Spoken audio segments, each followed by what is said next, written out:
brings home this issue of this racial profiling, which this panel is going to address tonight. So let me start off by doing what I must do, which is introduce the panel to you. Next up we have Sharaud Moore.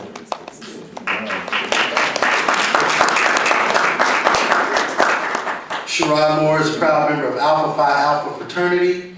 He was initiated in 1999 and currently a member of Iota Zeta Lambda chapter of Alpha Phi Alpha fraternity. He's also a member of the Free and Accepted Masons, Douglas, number 33. I don't want to get in trouble with the Masons. He's an international speaker and educator. He teaches algebra and physics. He's a published author, a screenwriter.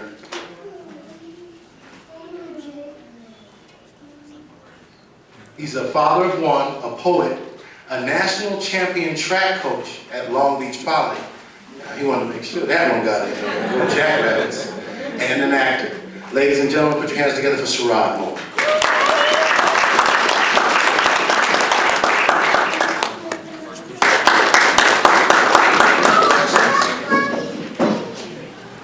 Good evening. I have several stories for racial profiling, but I'll only share two because these were the most instrumental in my stance in dealing with law enforcement, or anybody for that matter, with intimidation. I went to Golden West, which is an Orange County school, and my friends and I, right next to us, it's a little closer than he was, about 1.2 hours or whatever. Me and my buddies, we hang out in the mall every day. We get kicked. We would go to the mall just to get kicked out because we were black. There was 5 of us, and we were considered a gang. That's what they told us. So one day we go to the mall, buy some football gloves or whatever the case may be, and we go to football practice. In the middle of drills, the police come to our practice, cuff us in front of our teammates, sit us down, cuff us. We stole our gloves and some socks and some wristbands. They said we have receipts for it. They made us go back to our locker in handcuffs through Golden West's campus as they escorted us. Wow. If you know how Orange County is, Golden West is in the heart of Huntington Beach, Search City, USA. We were the only black people in the 16-mile radius that were walking around in handcuffs in our uniform. That was the first one. The second one, I really talk to my young black men about their appearance and the way that they carry themselves. But sometimes you're just going to come across a jerk. You're going to come across a bad person, someone who's looking to get even with those people, put us in our place. That's a very big issue I've dealt with officers, putting us in our place. Well, I'm coming from a track meet, outside relays. This would have been 3 years ago because my girls were sophomores that I was coaching. So myself, 3 of my hurdlers, 3 girl hurdlers, and 2 boys, so 5 of us total, 6 of us. I'm driving, I'm in my BMW, I'm pushing up to 60, driving the speed limit, on cruise control, because I'll ride right by the police with cruise control at 65. Won't pass him, but I'm not going to get behind him either. He pulls us over. I'm in my coaching shirt, Long Beach Poly. They're in their uniforms, Long Beach Poly. He sits us out the car, he pulls all the men out the car, cuffs the men, sits us on the sidewalk. What are you pulling me over for? He told me he'll ask the questions.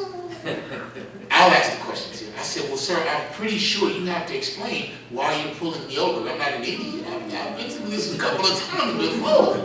I'm not new to this, my friend. So I said, is this a criminal investigation? Was there something wrong with my car? Why are you pulling me over?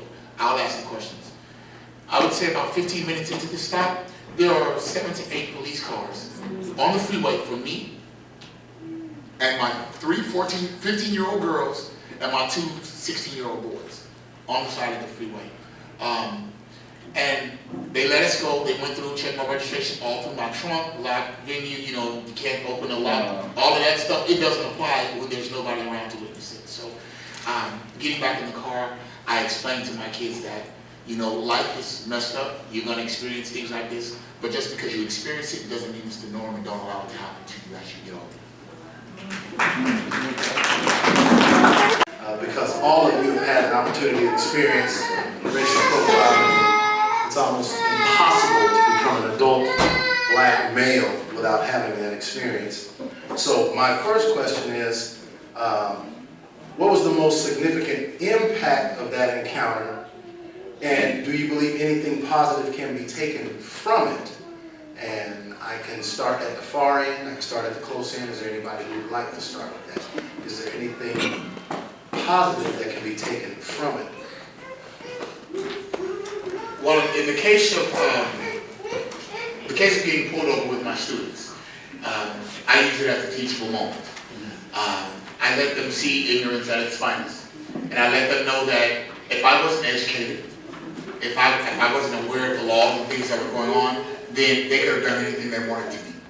But my education, my understanding of the laws brought me through that situation. So then, if they ever come in contact with something like that on their own, which I'm sure they will, because they're a lot bigger than I am, they're a lot stronger than I am, and a couple of them are a lot darker than I am, you have to be prepared. You know, you have to prepare for stuff like that. And I believe the problem is, we experience this as a culture as a whole. We kind of, to protect our young men, we kind of baby them. And we teach them to shy away from certain things because we don't want them to be killed. Because we know if they go out into society, the cops will kill them. It's not a maybe, it's possible. And you raise up against an officer of the law, and we've seen it in the news. If you raise up against a neighborhood watchman, and we've seen it in the news, that could be your last day. So like I said, I use it as a teachable moment. Guys, this is what can happen. This is what would have happened if I would have not been prepared, if I would have not known the law, if I would not have been educated.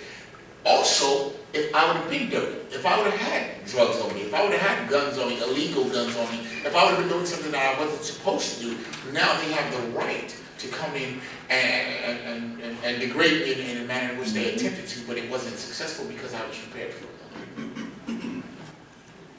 And I want to piggyback on the point you just made and ask Mr. Smith a question, because you made a point earlier and you said something that I think most parents have to really take the time to share with their children, and this panel can speak to it. But my question is, based on a comment you made, is mid-police contact ever a good time to argue?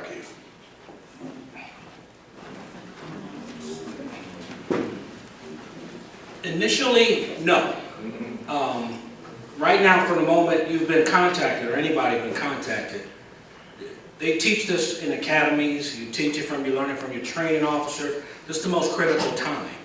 Because once you're contacted, you don't know what is going on. And your mindset is, this could have been a guy who was a serial killer. Now, I'm just giving you the thought process of that cop from the time he makes that contact. And this could be his buddy that got shot. He doesn't want to be that guy. So it's almost, I agree with somebody said, it is fearful. So initially, no. You can it'll wind down a little bit as they investigate it. And just kind of wait it out a little bit, and then they can kind of see it's kind of winding down a little bit. Just excuse me, officers, and I've let you do whatever you needed to do. Could you just give me some information about what's going on? So midstream, no, let them secure the scene right now, because we are taught from day one in the academy, when you make that contact, that could be your last day. And they really bring that home. So it's really serious. I had a neighbor one time, sorry to get off topic, she called the police on my son's party. And the sheriff showed up, and I could tell when I contacted the deputy sheriff, he was in kick butt mode, and I could tell.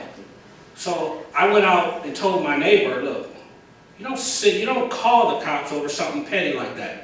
Because they're about ready to break into our door, and I'm a deputy sheriff. You don't do that. Come over and talk to us. I kind of have to give her a schooler a little bit on the seriousness of calling the police. But anyway, it's very serious. So you just want to let it cool down, and it'll die out. how has it impacted you in terms of what do you do differently now? I know for me personally, it serves me well as an attorney. I'm comfortable as a public speaker. I have a good command of the King's English. So now keep in mind, as a gigantic black man, I'm not just a black man. I'm a big, ginormous, grizzly bear-sized black man. So when the police pull me over, there's always extra units out the gate, okay? Because it's meat on the bone in the car, right? But, and there have been times when I've been pulled over, and let's just say, maybe I could have been good for something. The point I'm making is, because I have a good command of the King's English, and I'm quick to go, yes sir, no sir, yes officer, thank you. Almost every time, you may go on your way. So I think that kind of piggybacks on what Brother Remiker was saying in terms of part of looking the part is sounding the part. I do think we definitely have to tell our kids, keep it together. You do have to keep those emotions in tow. And especially in the face of, as you said in your teaching moment, Mr. Moore, this is a totally wrong moment happening without any justification. But as the deputy said at the end, that's not the time to try to address that. You're not going to seek your remedy in the moment. All you'll do is exacerbate the problem and maybe increase the level of victimization. So what do you do, if anything, different based on these experiences? As I was trying to get you earlier, only because of time, I didn't spend enough time on it, but I think because I recognize just what's at stake in terms of what you see when you see me in that situation or in that moment. And I have to be different about it. Like you said, my mannerisms, what I say, how I say it, the tone that I use. I mean, it's like this dualism. You have to deal with it. You know, it's unfortunate because you realize that, man, you know, I'm basically having to submit myself in this moment, but realizing that, you know, in my mind, intellectually, there's another moment beyond this that I have to get to. And so in doing that, you sort of in that moment say, okay, I'm gonna ease this situation up for now, but there's a different point in time that I'm gonna come back to this situation and then deal with it in a way that's appropriate and, you know, keeps me alive, essentially. I mean, that to me is how I deal with those kinds of situations. And when you talk about, you know, grocery stores and restaurants and other places where you're profiled, it's the same thing, you know. You have to sort of recognize the moment for what it is and then deal with it on the other side of that moment. But in that moment, you know, be calm, be cool, be collected about it, and realize the situation that you're in. That was an excellent point. But swallowing pride is a little tough for us sometimes. Absolutely, I agree. We remain calm. One of the things I explained to my kids, and I used it, as somebody said, as an education tool. So, and when I say my kids, my nieces, my nephews, my kids, I share my experiences with them, you know, having them to learn what I had experienced when I was growing up, so they would know what not to do, how to act. You know, when you get pulled over, you know, you don't get the attitude, why the heck you pulling me over? You don't cap with attitude, you remain calm, you know, because if you tend to get an attitude, the cop already got an attitude. So when you got an attitude, that just makes it even worse. So, you know, I imparted a little bit of my wisdom on my children so they know what not to do, so they would get into some of the same situations that happened to me. So I think they turned out pretty well. Brother Isa. What I found, and it's pretty difficult to do, trying to appear less threatening to people. You know, You want to get smaller, make yourself smaller, less dark. Well, I think it starts with communication first. Even with my career in my field, I deal with. I work in Beverly Hills, and I have to administer radioactive traces to patients by injection. So they imagine being a little white lady seeing me walk up having to stick you. I mean, choice. Wait a minute, I need somebody else, you know, and I happen to be the best Advena puncher at my facility. I remember even having a situation where the CT tech needed help starting an IV, so I go in, so little Mexican man, he sees me. Oh, no, I've been stuck twice, that's the rule. There's no rules. You know, it was a rule when I came up, so, you know, I looked at his arm and I was like, well, you know, I guarantee I'll get that. And I just looked this way. He says, I don't care how you look, but here. You know, it's how you communicate most of the time. When the police pull you over, I remember the last time I was pulled over, it was my fault. I think I changed lanes in the middle of the intersection. And so I was pulled over. They wanted me to roll down my back windows because the windows was tinted. I guess they're looking for somebody back there. You know, they wanted to know what I did, and I just answered the questions, yes officer, no officer. And he said the way I communicated, they just let me go. They didn't give me a ticket or anything. So, like I said earlier, it's important to de-escalate, especially with communicating. So we have to teach our kids how to communicate properly, effectively, to de-escalate situations. All right, so looks like we got another point. Seems like non-confrontation. You can take it from one end to the other. I'll start here. You can move the microphone on down. How, if possible, do you believe change can come to pass? Is racial profiling here to stay, or can something be done about it? Yeah. And you got it first. Right. In the deep end. No, I can swim, so that's cool. Yeah. You know, I think it's a challenge because, you know, we export a lot of our images throughout the world through our music. You know, our culture sometimes, unfortunately, gets hijacked in some kind of way and then exported. So people see that, and that's what we represent to the world, unfortunately. So there's going to always be that struggle in my mind against, you know, what people perceive us to be, even ourselves. We perceive ourselves differently, you know. I go places sometimes, and usually in my line of work, I'm probably the only black male at least. And, you know, some of the, say, white men who think they're culturally sensitive to black people come to me, what up? You know, like, huh? I mean, you know, I understand what you're trying to do, but hello, how are you? You know, and it's in a professional environment, but they want to come at me like that as if that's the only way I talk, you know. And so I have to understand that and deal with that, and it's a challenge. But is it here to stay? I think, unfortunately, for the foreseeable future anyway, yeah. I mean, I think that because of the way that our culture is hijacked and exported throughout the world, it's unfortunate. That's the perception of us. So we have to constantly be vigilant about how we deal with ourselves and our community and how we see ourselves and constantly fight that. And so getting back to your point about what we can do, you know, I do a lot of work with young people around social capital. So you mentioned something, Ethan, about, you know, our parents are in positions, our kids, well, we are in positions for our kids to be connected to attorneys and law enforcement and other types of officials that can help us navigate these kinds of issues. And it's called, you know, social capital, the networks, the institutions, the relationships, the resources that we have. And we need to expose our children to that. Take advantage of opportunities like this when sororities and or fraternities put on events like this.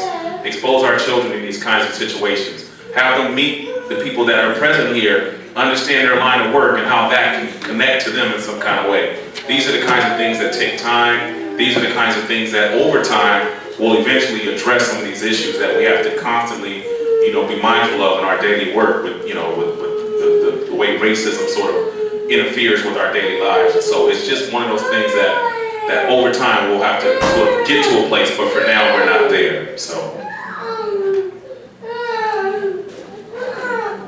This is a tough question.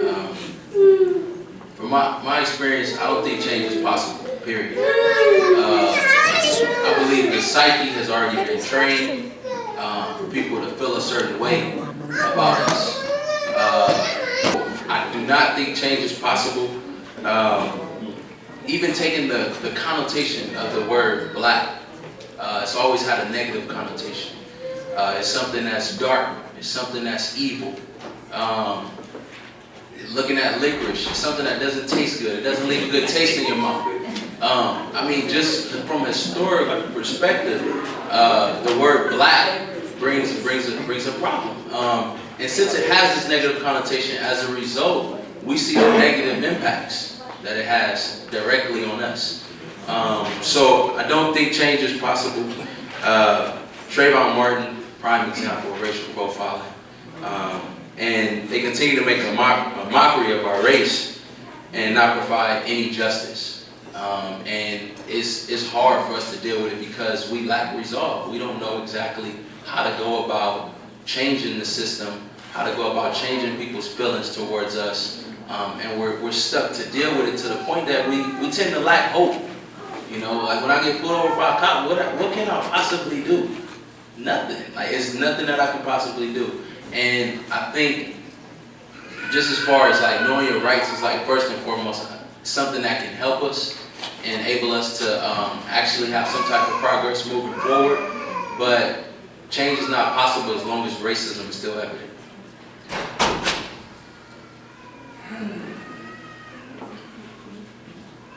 Change is actually possible. However, the problem is change itself. You know, everything changes. When I say change itself, just like the law enforcement profession, when you change and you stop, and I'm going to use the word racial profiling, when you stop pulling people over, suspicious-looking people, for whatever the issues are, then your crime rate would tend to go up. You know, you tend to get more assaults, more burglaries, more this, more that, you know, than if you didn't. So change is possible, but the problem is going to be the change. The question would be, how do you really affect the change? So yeah, change is possible. It's just now we just have to work out the bugs.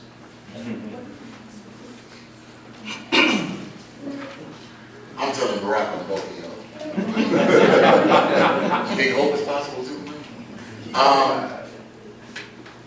The way that our society is structured, we're one of the very few societies in the history of the world whose slavery system was based on the way a person looked. So as long as there is a visible difference, there will be a divide, there will be racism, there will be profiling, because there is a visible difference. We cannot assimilate, we cannot blend in. It's just not gonna happen. I don't care how light you get, brother. We gonna know. This is how it is. However, if we want to make our situations better, I believe two things we need to do.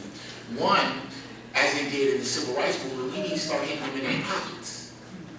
Okay, if we stop supporting systems that keep us down, systems that support organizations that keep us down, like the different companies that provided Zimmerman defense money, we're going to stop giving you money. We're going to stop supporting you. Because if you have no capital, you can't function. Also, I think politically we need to show a bigger presence.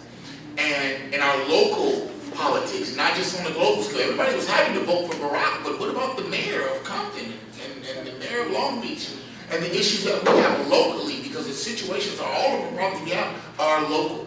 They start locally and then they develop on a grander scale. So one, we need to get involved in local politics and ensure that there are harsher penalties for people, especially officers of the law. That have, you can't abuse your, abuse of the color of authority. You should have harsher penalties for those people. And they should know that. And it should be publicly known. If you do this in this area, in this district, in this state, in this city, this is how you will be punished. Chances are you're going to have less incidents. And that's it for that. People listen to me. I think that change is possible, but I don't think we can change until we change the way that we look at each other and ourselves. We profile ourselves. You see a bunch of black folks together, you're gonna, black men, young black men, you're gonna be intimidated. At least I know older women I remember a situation, my mother's car broke down, a friend of mine came to help me, I had to step away, had one friend watching my mom. My mom was worried about the guy who was looking out for her, you know? So we need to stop profiling each other. We need, before anyone else can respect us, we have to respect ourselves. They say we will have $1 trillion worth of buying power. Do you know how powerful that is? $1 trillion? So we have to stop, we actually have to start putting that money into our own communities instead of sending it out to take pride in our communities. We have to definitely start doing that. So we can do it, but we have to unify around that. We have to unify our money. And only then, because that's how everyone else is respected. That's the only way. So we have work to do. Hopefully we can do it. I jotted a few notes down, so I might be all over the place, so just try to stick with me while I try to answer this question. I think the biggest thing for us is being accountable. I don't think that statistically we're not accountable for our own people. We're quick to point the finger at, you know, the cop or this or that, and we're not necessarily saying, okay, well, you are walking around smoking weed, you are sagging, you do hang with people that potentially have criminal records. So at some point, I feel like that, you know, some of that falls on us as parents and people of the community. Do I think change is possible? I do. I mean, prior to 1920, they said women couldn't vote. Prior to 1997, they said IOTAs wouldn't be in the NPHC.